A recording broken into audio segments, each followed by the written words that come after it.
Assalamualaikum warahmatullahi wabarakatuh.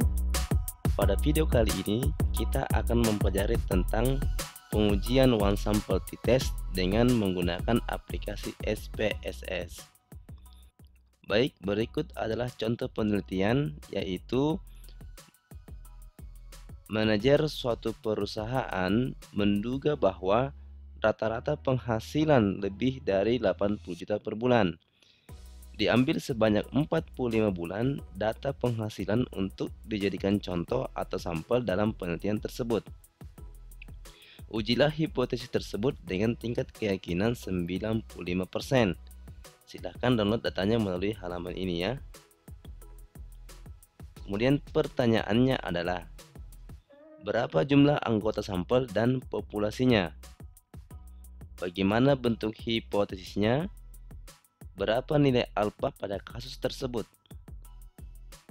Baik, pada one sample t-test ini konsepnya adalah terdapat beberapa data atau anggota sampel sebanyak 45 bulan akan dibandingkan hanya pada satu angka tertentu, yaitu 80 juta per bulan.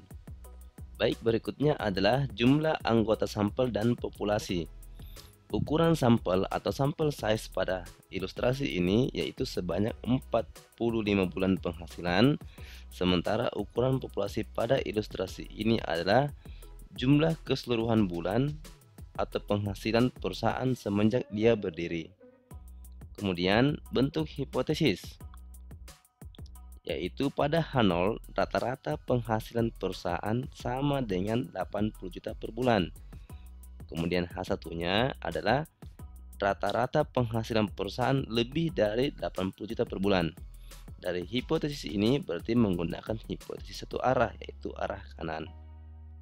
Kemudian metode yang digunakan yaitu one sample t-test, karena membandingkan satu sampel yang anggotanya sebanyak 45 bulan dan dibandingkan dengan satu konstanta tertentu, yaitu 80 juta per bulan.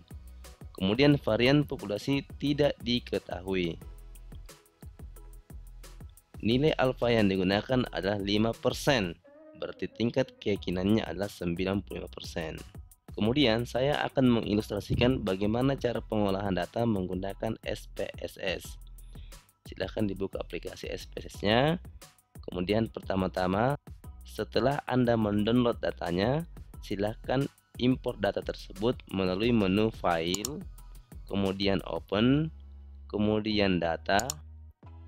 Setelah itu, jangan lupa ganti tipe filenya di sini yaitu Excel.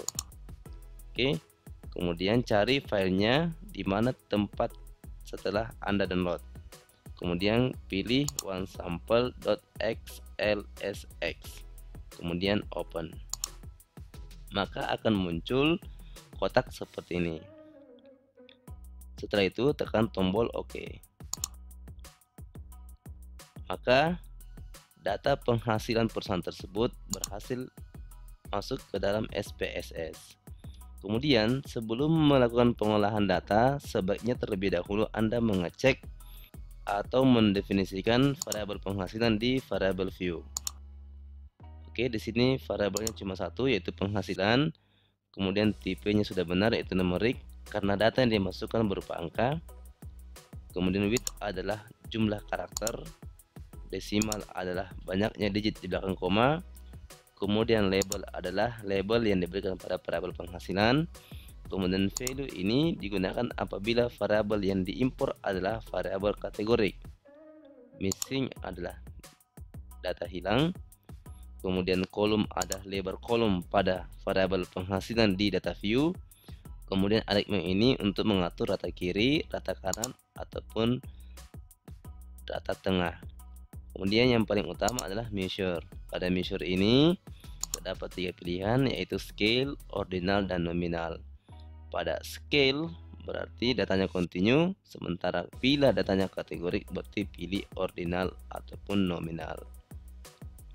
Oke, kalau kita sudah mendefinisikan variabel penghasilan, selanjutnya adalah kita akan mengolah data menggunakan metode one sample t-test. Caranya pilih menu Analyze, kemudian pilih Compare Means, Kemudian di sini terdapat pilihan One Sample T-Test. Silahkan diklik. Maka akan muncul kotak seperti ini. Berikutnya adalah masukkan variabel penghasilan di test variabel. Setelah itu, masukkan test value, yaitu angka pembandingnya. Tadi kita ketahui bahwa angkanya adalah 80 juta. Kemudian pilih option. Oke, pada pilihan ini kita bisa memilih confidence interval persentasenya. Secara default langsung tertulis 95%, berarti alfanya adalah 5%. Kemudian continue. Setelah itu tekan tombol OK. Maka akan muncul output seperti ini. Interpretasi pada output SPSS ini akan dijelaskan sebagai berikut. Output pertama, yaitu one sample statistik, menunjukkan bahwa statistika deskriptif pada variabel penghasilan, yaitu N sama dengan 45, artinya jumlah anggota sampel sebanyak 45 bulan. Kemudian minnya adalah 82,84, artinya nilai pemusatan data adalah 82,84. Kemudian standar deviasi 3,357. Standar deviasi ini merupakan ukuran penyebaran data. Semakin kecil nilai standar deviasi, maka data menyebar di sekitar nilai pusatnya atau rata-ratanya. Kemudian standar error of mean, yaitu 0,500. Standar error mean ini merupakan ukuran kebaikan dari sampel yang diambil.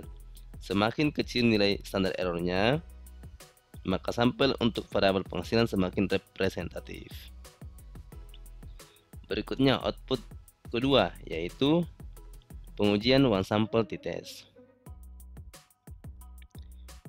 Hipotesis yang akan diuji adalah H0-nya rata-rata penghasilan perusahaan sama dengan 80 juta per bulan. Kemudian H1-nya rata-rata penghasilan perusahaan lebih dari 80 juta per bulan. Baik, silakan diperhatikan pada output ini. Berdasarkan hasil output yang diperoleh,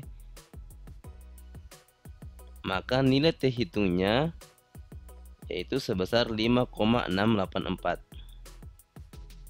dengan nilai signifikansinya 0,00.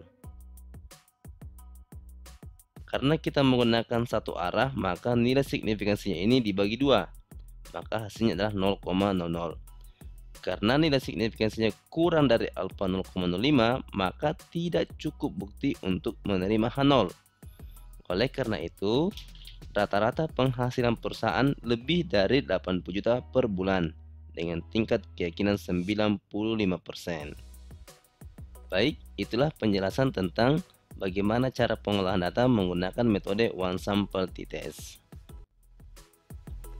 Oke, sekian dulu video kali ini. Sampai jumpa di video berikutnya. Jangan lupa share, like, and subscribe ya. Wassalamualaikum warahmatullahi wabarakatuh.